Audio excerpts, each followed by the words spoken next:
Assalamualaikum warahmatullahi wabarakatuh dan salam sejahtera. Nama saya Amir Hamzah bin Kamarul Zaman, nombor metrik A214225 dari kursus LMCR 3132 Falsafah Alam Sekitar di bawah bimbingan Prof. Madya Dr. Masyidah binti Yaakob.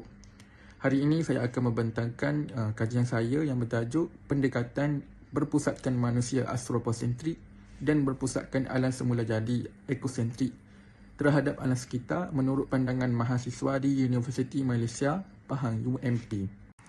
Latar belakang kajian. Isu alam sekitar seperti pencemaran, perubahan iklim dan kehilangan biodiversiti kini menjadi cabaran global. Dalam konteks ini, etika alam sekitar memainkan peranan yang sangat penting. Kajian ini memberi tumpuan kepada dua pendekatan, iaitu astropocentrik yang melihat alam sebagai alat untuk manfaat manusia dan ekosentrik yang menghargai alam kerana nilainya yang tersendiri. Sebagai Universiti Teknikal, UMP berperanan penting dalam membentuk sikap lestari dalam kalangan mahasiswa. Objektif dan soalan kajian.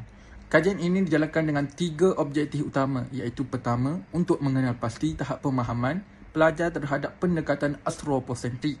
Yang kedua, untuk mengenal pasti tahap pemahaman terhadap pendekatan ekosentrik. Dan yang ketiga, menilai tahap penglibatan pelajar dalam tindakan pemeliharaan alam sekitar. Soalan kajian pula dirangka untuk menjawab setiap objektif tersebut secara langsung. Metodologi kajian. Kajian ini menggunakan pendekatan kualitatif berbentuk deskriptif. Data diperolehi melalui soal selidik Google Form yang diedarkan kepada 93 orang mahasiswa UMP dan pelbagai fakulti dan latar belakang. Analisis data dilakukan menggunakan SPSS yang melibatkan statistik deskriptif, kolerasi serta ujian T dan ANOVA. Semua soalan menggunakan skala Likert 5, mata daripada sangat tidak setuju hingga sangat setuju. Dapatan kajian. Objektif pertama kajian ini adalah untuk mengenal pasti tahap pemahaman mahasiswa terhadap prinsip astropocentrik dalam etika alam sekitar. Pendekatan ini melihat alam sekitar sebagai sesuatu yang sangat bernilai hanya apabila ia memberi manfaat kepada manusia, seperti dalam aspek kesihatan, pembangunan dan kesejahteraan hidup. Bagi objektif ini, 6 item soal selidik telah digunakan dan disusun dalam skala Likert 5 mata daripada sangat tidak setuju hingga sangat setuju. Dapatan menunjukkan bahawa 91.4% responden memahami maksud pendekatan ini. Seramai 86% pula menyatakan manusia sebagai pusat dalam segala urusan yang berkaitan alam. Dan 90% bersetuju bahawa alam penting hanya jika memberi kesan kepada manusia. Selain itu, 55.4% menyatakan pendekatan ini tidak mengiktirafkan nilai alam jika tiada manfaat kepada manusia. Dan 88% mampu membezakan antara pendekatan astropocentrik dan ekosentrik. Ini menunjukkan tahap kefahaman pelajar terhadap pendekatan ini adalah sangat baik dan konsisten dengan kerangka astropocentrik. Objektif yang kedua pula ialah menilai tahap pemahaman mahasiswa terhadap prinsip ekosentrik, iaitu pendekatan yang mengiktirafkan nilai intrinsik alam sekitar. Ia melihat bahawa semua unsur alam seperti haiwan, tumbuhan, air, udara dan elemen bukan hidup mempunyai hak wujud tanpa bergantung kepada nilai guna kepada manusia. Seperti objektif pertama, 6 item soal selidik telah digunakan bagi objektif ini berdasarkan skala Likert yang sama. Dapatan menunjukkan 80.7% memahami maksud ekosentrik. Seramai 85.9% percaya bahawa alam mempunyai nilai walau tanpa faedah kepada manusia. Dan 89.3% bersetuju semua unsur alam ada hak untuk wujud.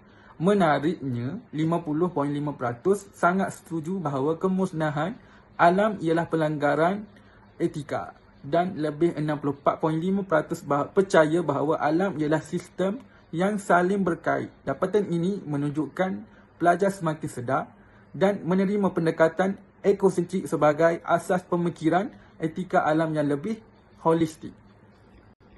Objektif yang ketiga bertujuan untuk menilai tahap penglibatan mahasiswa dalam tindakan pemeliharaan alam sekitar, khususnya dari sudut amalan seharian.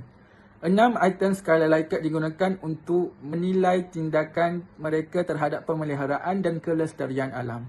Hasil kajian menunjukkan 91.4%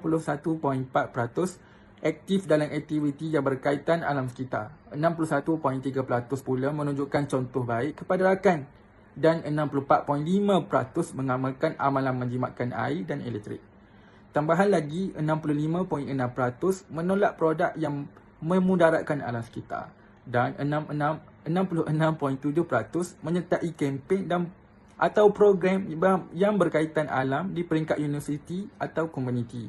Dapatan ini membuktikan bahawa ramai pelajar bukan sekadar faham tetapi turut bertindak dalam menjaga alam sekitar. Walaupun masih wujud cabaran seperti kekangan masa dan kurang pendarahan. Kesimpulannya, pelajar UMP menunjukkan tahap kefahaman yang baik terhadap kedua-dua pendekatan anthropocentrik dan ekosentrik. Mereka juga menunjukkan penglibatan aktif dalam tindakan alam sekitar seperti gaya hidup lestari, program hijau dan kita semula. Namun, masih wujud jurang antara kefahaman dan pelaksanaan konsisten. Faktor seperti kekangan masa dan kurang pendedahan menjadi penghalang. Oleh itu, dicadangkan agar universiti menyediakan lebih banyak program pengalaman langsung seperti projek komuniti, aktiviti lampangan dan kempen berimpak tinggi. Etika alam sekitar seharusnya diterjemahkan dalam kehidupan harian, bukan hanya dalam bentuk teori semata-mata. Sekian, terima kasih.